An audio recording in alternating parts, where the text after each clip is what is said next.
It's the Cavaliers Basketball Club Podcast. It's basketball time to kill. Love picks up Curry. Kyrie Irving from downtown. Up for the layup. Oh, blocked by James. It's over. The 52-year drought is over. The Cavaliers have won the NBA championship. Cleveland, this is for you. Sexton works on Irving. He knocks it down. He check time. Allen to Garland, 1 second left from midcourt. Strongest goal. Oh, what a rejection by Mobley. And he throws the hammer down.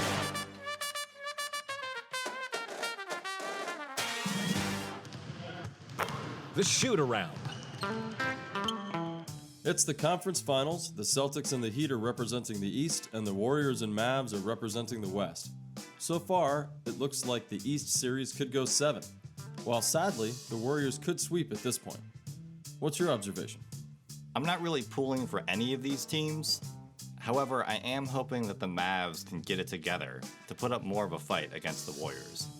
Well, let's talk about it. Let's get it over with. Let's have it be the very briefest part of our podcast. What do you think about the Warriors possibly winning another one? Are you mentally prepared for that?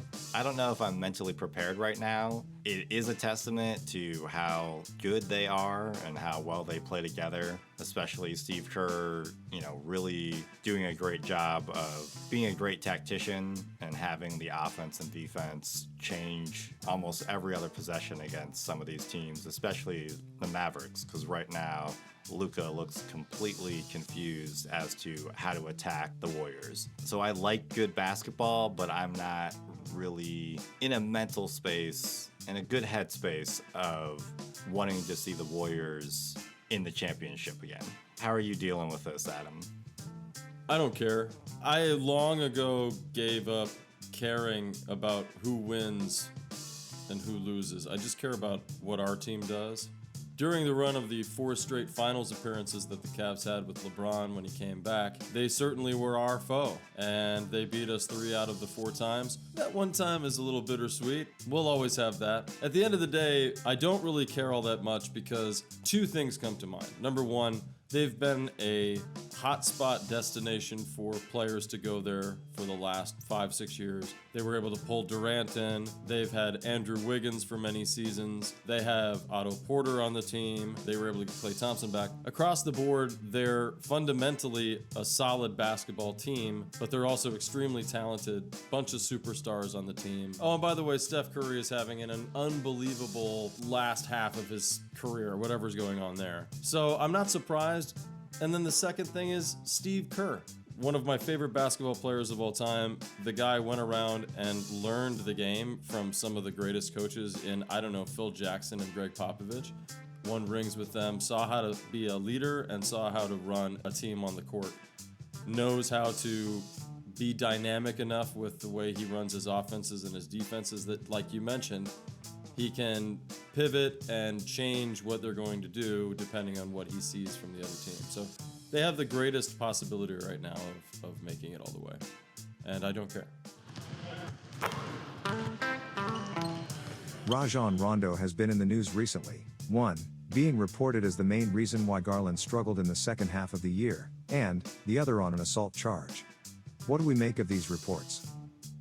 We've always noticed these issues with athletes. There's definitely a culture of some sports where some of these charges happen and people tend to wash over them or pile on in certain ways or, analysis. I think for me, my thought process around these charges that potentially could be pending against Rondo are disturbing. He has a partner who clearly is not feeling safe with him near them, and also they have children. So anytime you have a circumstance like that, it's definitely delicate and it's a situation that should be hopefully taken care of, and they can get help and Rondo can eventually get help where people are at peace on the issue and nobody is ultimately harmed even more in any way. That's kind of my thought process. I don't think we'll speak very long on this part of the question. But certainly this being in the news and him being a Cavalier and now questions of what we're going to be doing with this situation, I didn't want to shy away from it. I didn't want the show to shy away from it. But we really don't have much to say other than that. I think you put it the best. This is a sad situation. These are human beings involved in this. And whatever the truth is, that'll come out as the days go by. Right now, it doesn't look good for Rajon Rondo. As far as what the Cavs do moving forward, the reason why we wanted to bring it up as well is that I found it interesting that this piece dropped basically the day of or after all of this came out, that the Cavs actually were disappointed with the way he filled his role and that they felt that he held Garland back. So we can definitely move on to that. What do you think about that? Do you think they're piling on, and do you think that's a fair assessment? I think it's somewhat of a fair assessment. I also think it's a little bit of damage control on some level. I am, as you know, I'm a big 49ers fan. When Jim Harbaugh was coach of the 49ers, he had multiple players have multiple issues dealing with partners and circumstances that were not healthy. There were times when you saw reports like this from beat writers, around the Bay Area, where it was the team kind of putting out a type of viewpoint of, well, we're not really connected to this guy much anymore. Yeah, he might have started, and yeah, never mind the fact that Rondo played more minutes than Kevin Love against Atlanta in the second play-in game. So Rondo was definitely a piece that JB Bickerstaff relied on. So it could be a little bit of that, a little bit of damage control. But I also do think they took a flyer on a guy who barely played at the beginning of the season because Rubio got hurt. And again, he didn't play as much as we kind of thought he would. I actually thought he played too much in certain circumstances. I don't know if Rondo being on the team actually hurt Darius, but I think his lack of availability definitely hurt Darius. We all saw that. It's why they traded for LeVert. They needed another ball handler because Rondo wasn't filling those shoes enough. So it's a bit of you and I have talked about this. You usually make this point more often than I do. It's a business. These teams are trying to win. That's the whole point.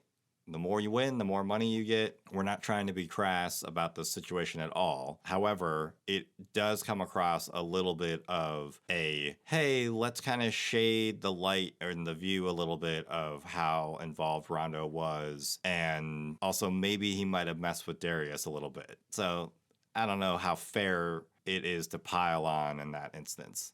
Just kind of my thought process.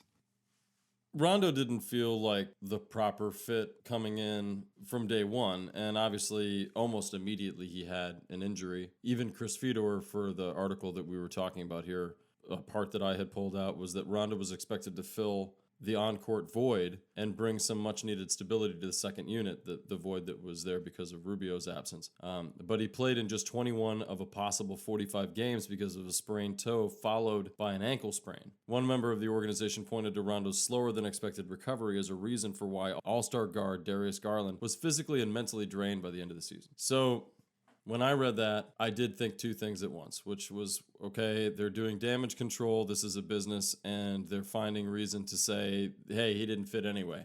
And number two, there's a little bit of truth to it. If he hadn't gotten in trouble, who knows if they would be saying this so soon. I'm not sure there would have been room on this team next season for him here anyway. It was an opportunity to get him out of LA when clearly that wasn't working out, and to fill, again, a gap that was there because of Rubio's absence. Well, nobody was going to replace Rubio and what he was giving us, especially an aging Rajon Rondo. We have so many question marks of what we want to do with the bench going into next year. And maybe in a lot of ways, this is just helpful because we can cut ties and move on and don't worry about it. From a human standpoint, because there are examples of people being wrongly accused, I don't know what the truth is of this story. I would only hope that if Rondo has been wrongly accused in any way, that he doesn't lose his career over this, because right now we're going, yeah, okay, let him go. And everybody's going to feel that way about it until the story materializes further. Right now, it doesn't look good, though. I'm not here to say either way what I think about it. I just know that he's going to be a difficult hire anywhere he goes now. Tough end for his career if that's the case. As far as our situation, we didn't probably want to bring him back anyway. But I do think it opens the door even further for us to look at a possible shooting guard or point guard replacement that you've talked about possibly picking up. We don't know what's going to happen yet with Sexton. We can talk about that further. But what do you think? Do you think this changes where we might go with our draft pick now? I still think they're really assessing everybody in the draft. I honestly feel like the Cavs are a little bit in a situation where they clearly have needs. We just discussed they're going to need a backup point guard. Usually you try to find a player like that in free agency, a stability type of player. And it seems like Kobe and JB gravitate toward that. An older player, a player who clearly wants to be there but doesn't expect to get a starting role. There are some folks in the Cavs media who have alluded to them going after Mike Conley, who is on the Jazz right now because the Jazz are trying to blow stuff up. Connolly also played for the Ohio State Buckeyes, so I know a lot of Ohioans would love that. He's also 35, and his contract is more than $22 million this coming season and the following season. Basically, he's due close to $50 million. So that's a tough pill to swallow. Draft picks make a lot less money. With all that said, we talked about in our little mini pod how whatever they do in free agency impacts the draft, vice versa. I think the Cavs in the front office still want to get the best player there on some level. Because they have such a good young core team, it would be great to get more of a wing and length for the team because if they stick with Sexton and Garland, they'll still have some shorter starters per se. So getting more length would always be great. That's such a wide range of skill sets because of the fact that they could still take the best player on the board because that player doesn't necessarily need to join the Cavs and be the reason why the Cavs win. They already have those types of players. So I look at it from the angle of even if they take a little bit of a project at 14, they think the upside with that player is so high that they will be the most talented choice that they made. So it's kind of a wishy-washy answer, but they're in a wishy-washy area right now. I do think Rondo having this incident and this happening for sure seals the deal that he's no longer a Cavalier, and so they have to move forward in their backcourt no matter what. Chris Fedor of Cleveland.com suggested in his Wine and Gold podcast that Isaac Okoro is desired by other teams via trade. Would you consider this? Well, it's no doubt that the Cavaliers, if they want to unload a decent package of players in the offseason, they can do it. There's a lot of rumors right now, a lot of teams floating possibilities of what they would go for if the Cavs would make some of their players available. There's deals for Sexton, there's deals for Okoro. There's all kinds of rumors that we'll trade for Zach LaVine. We'll go after Harrison Barnes. Tristan Thompson could return. Joke. We're going to be a team that is going to be in the news for this for some time because people are going to take stabs at seeing what they can get away with. That comes from being a part of an organization now that has done a decent job of identifying talent through the draft and free agency and has built an exciting and dynamic future-forward team that I think everyone around the league expects is going to take a big leap next year. The real question is, can they steal some of our pieces away while we don't really know how we want to use them? And I think the bigger pilfering could come closer to the trade deadline, whereas maybe a deal for Sexton in this offseason could happen.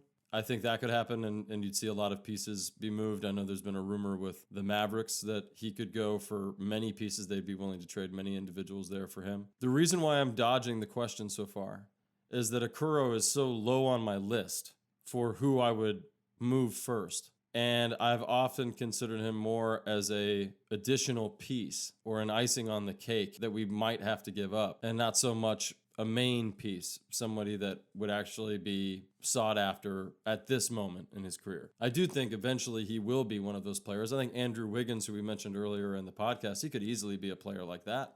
But I guess my answer would be that I would consider moving him. We talked a few podcasts ago about what players are non-movable for me, basically the core, and Okoro is a part of that. But what we talked about with the draft is if we pick up a shooting guard, we're going to lose a place for Okoro to be on this team pretty quickly, especially if we keep LeVert. Sexton gets re-signed and plays some type of dual shooting guard, point guard role.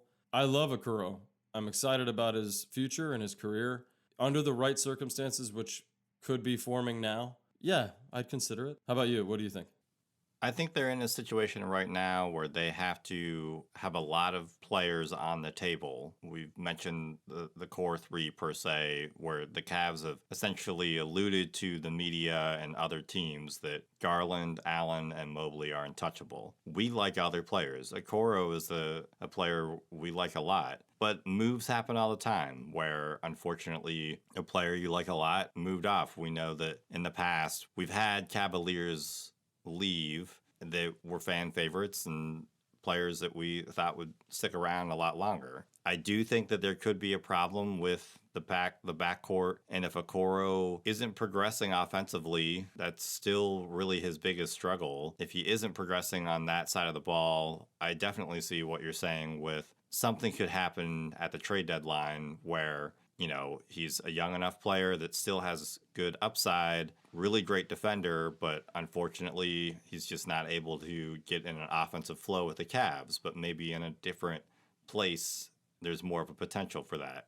My heart would be more of like, well, no, give him another year or two. But my gut would be more understanding of it makes sense depending on what we got back or out of the deal. As we've mentioned, we don't want to be Kobe Altman. Kobe Altman has a lot of work to do. So there's a lot of things that he would probably have to check off or deal with if a deal for Okoro came across his desk. You mentioned the stuff with Sexton and the Mavs.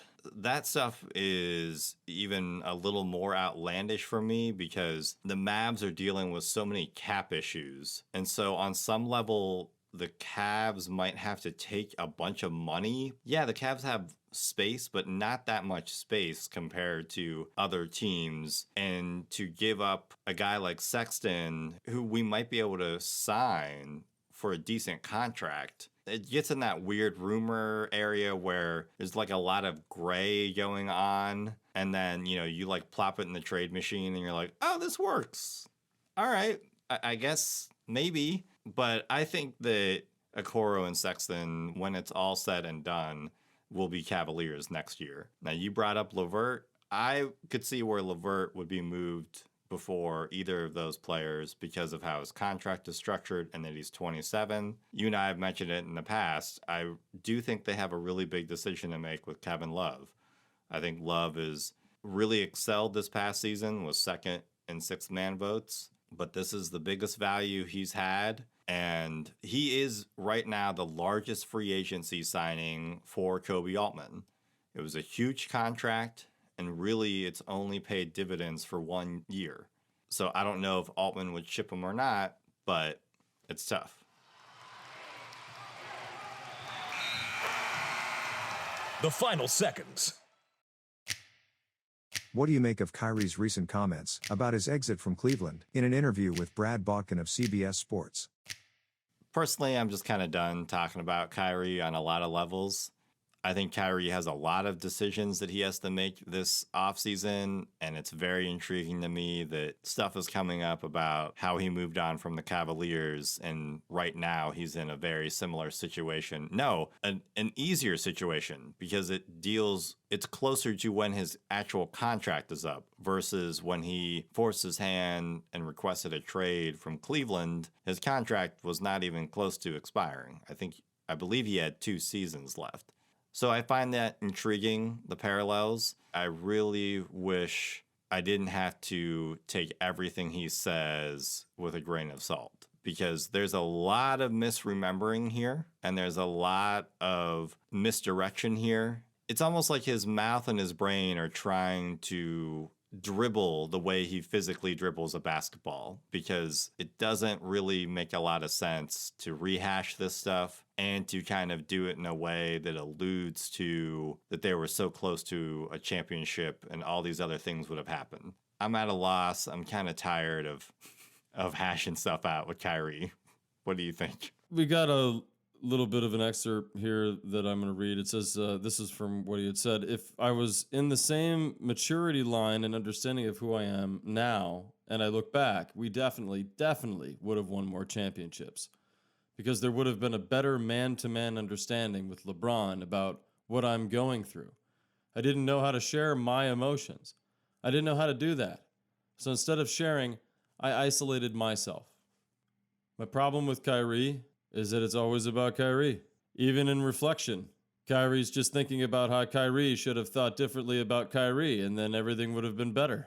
From a basketball standpoint, from a love of the game standpoint, he's one of the most disappointing players of the last 25 years for me. He was one of my favorite Cavs players for the first couple of years of him playing here, especially when he played alongside LeBron and Love. But you could see it deteriorating. You could see that he has some inner turmoil and some demons he's got to work through. And they've just followed him ever since. He's in an even easier situation now, and yet he's acting like he's not repeating himself. He absolutely is. It's just instead of James, it's Durant on the back of the jersey. He always has some excuse that he makes it about him. And I'm just tired of him bringing up our town and bringing up our team. Thank you for winning a championship here, but you've been pretty disrespectful ever since. And until you can find a little humility and think a little more about how others are feeling and how others could have been lifted up by you being a little more selfless along the way, maybe then I want to hear from you. But from a Cavs fan standpoint, it just kind of makes me want to puke in my mouth when you say we definitely would have won more championships. Like, dude, no. We were all there. Yeah. We watched those games. We saw the effort. You know, would we definitely have won when you blew out your knee and you couldn't go out on the court? Because that had nothing to do with you being open about your feelings and not isolating yourself. So yeah, please let this be maybe the last time we talk about him until he retires. Shams Charania of The Athletic has reported that the NBA is looking at adding a tournament into the season. Would you welcome this idea? The Athletic reported that the NBA is discussing a new in-season tournament that would begin as soon as the 23-24 season. With the play-in tournament here to stay, and given its success, concepts are beginning to ramp up on another competitive event. Now they're basically suggesting that there would be a tournament in the middle of the season, which I believe I brought this up a few podcasts back when I said, hey, what do I think about the play-in? Well, it proves that they've got a concept on their hands there that they could blow up. They could make it a larger part of the regular season. And it turns out they're already doing that. They're already considering it. So I am curious, I suppose. I'm wondering how they anticipate it will work as far as a mid-season tournament. I was picturing more of something where maybe the regular season would end and they'd have a little bit of a tournament play-in between some of the lower teams, and then they would start the regular NBA playoffs. So having it in the mid part of the season, maybe you know a little more about that, but I'm a little confused of how that will work out and what will that mean ultimately for seeding at the end of the year and placement ultimately. So, but intriguing. I think the NBA, as with most things, always has to make sure that they're not becoming a stale experience. And they can only add so many flash and trash kind of things to the halftimes and the timeouts and all of the things that you don't see when you're watching it at home. You're seeing the commercials at home, but they can only add so much of that other fanfare to the spectacle of the game to make it interesting for people to go. They have to, at some point, adjust the rules and adjust the way the game is played itself to just kind of continue to drive interest. So yeah, I'm intrigued. What about you? I'm definitely intrigued. From what I understand, because I know there was some reporting on this around the time that they had the whole deal down in Disney during the initial peak of COVID, the idea would be that there would be the regular season and then there would be a tournament in the middle of the season. And at least at that time, this concept was the tournament would be in the middle of the season and it wouldn't affect regular season seeding. But obviously that stuff can change. I'm intrigued as well, and I actually feel like it is a way for the league to increase intrigue, but also allow for the amount of player talent that's coming into the league to shine. When I think of these tournaments, or when I see these tournaments, I think a lot of the English Premier League, or in England, they have a lot of different types of tournaments or cups during the Premier League for other divisions. And it allows fans to stay engaged and allows for some teams that aren't doing as well in certain leagues to excel in these cups. So a team can still go away with some type of win, and those young players that happen to not be on a Manchester United or a Man City, they're able to shine in these other cups, right? So I think that is an advantage, because maybe more teams would see Lamar Stevens, or more people would know about Lamar Stevens or Dean Wade. Right now, it's really only the NBA basketball community that knows about those lesser known players on our Cavs team. The only major concern that I have is just the amount of games these guys are put through. You can't have how long the regular season is and then add an in-season tournament and then these playoffs. It's way too many games, way too many minutes for these players. If they're going to do this, they need to expand the roster so you could have 20 guys on the team and that all of them can be active, because they need to stay healthy throughout the season. If the championship at the end of the year is still going to be a thing, then playoff basketball is still what you want. We've already said his name like 15 times. You don't want Steph Curry getting hurt in a mid-season tournament. So the NBA needs to kind of work on figuring out expanding rosters. Maybe they figure out how making the regular season could be a little bit shorter, and just making sure the players don't get overloaded with minutes. Do you think the Cavs feel fortunate that LeBron left?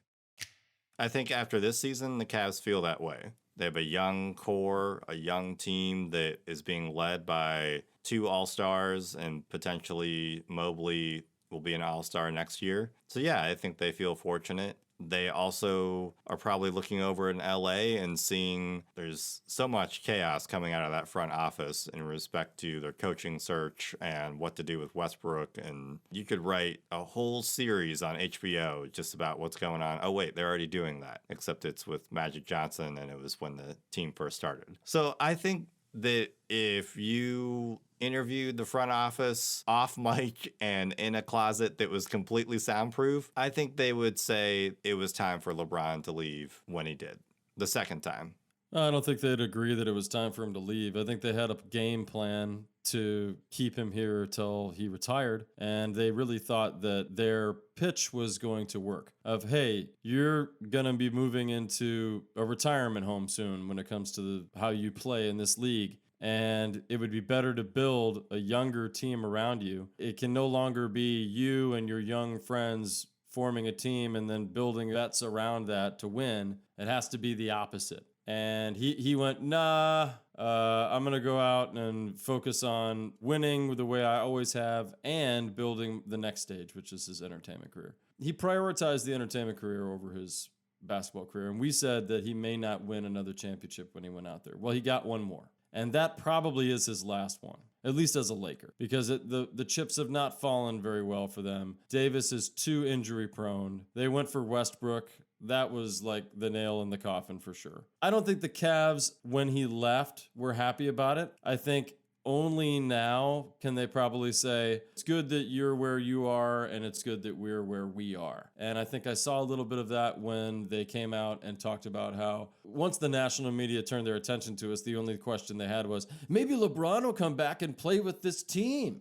I kind of got the sense that the organization and the fan base here in Cleveland wanted nothing to do with that. I think a third time's the charm is not going to happen for LeBron here. If they weren't happy when it happened, I think they're feeling good about it now. Evan Mobley was selected to the 2021-22 Kia NBA All-Rookie First Team. Will this draft go down as one of the best in years? It's impossible to say that just yet. I think you need the entire 10, 15 years of a career to unfold before you find out if a draft class was one of the best or not. But certainly what I would point out is that the NBA has a really good problem on their hands, which is that the fundamentals and the skill sets of these players coming in is pretty sound. There was a question mark of, hey, if you don't require them to play a full 4 years in college, will they be coming in lesser basketball players, and will the product suffer? It hasn't suffered because there's enough youth basketball and there's enough kind of skill camps and things like that along the way that these players participate in from birth now, that for the most part, it's predetermined from a very young age that these guys are going to make it to this point. It's not luck at all. And yeah, they work really hard, and yeah, they still have to put in that effort, but they're coming in more polished than any rookie class, these last couple of rookie classes, than I can ever remember. That's an excitement for the game because you're seeing a higher shooting efficiency, you're seeing a higher ball handling ability, even team camaraderie, the ability to play together. You're seeing a lot of that. So the only area that I think has truly suffered is on the defensive side. So with that being said, all of these players are exciting. I'm really happy with who we got. I think he could have easily gone number 1, but I cannot say just yet if this is going to be one of the best in years. Give me 4 or 5 more seasons and I can come back to that. I certainly think Evan Mobley will go down as one of the greatest number 3 picks of all time. I agree with everything that you're saying, and I think what we're also seeing as a fan base in the NBA media is a changing of the tide, in the sense that it used to be, oh, this draft class, and then 5 or 6 years later or 7 years later, that draft class, and then another 8 years, that draft class. And I think right now the NBA is in a situation where almost every other year or every 3 years is going to be the quote-unquote NBA best rookie draft class. Because of the talent level, everything that you alluded to, all of these players know how to play extremely well together, and their upside is just so much better than it has been in the past decade or so. Even this year with the 14 overall pick, I'm excited if they get that pick, if they actually use that pick on a player, because a lot of the young players that are available, they have 1 or 2 major flaws per se, but their upside on the other side is immense. It seems like the NBA understands how to cultivate talent a lot better now, and players are no longer pigeonholed in positions. And so now you're seeing these draft classes kind of reach their full potential more often than we have in the past. Thank you for listening to the Cavaliers Basketball Club podcast. Let's go Cavs!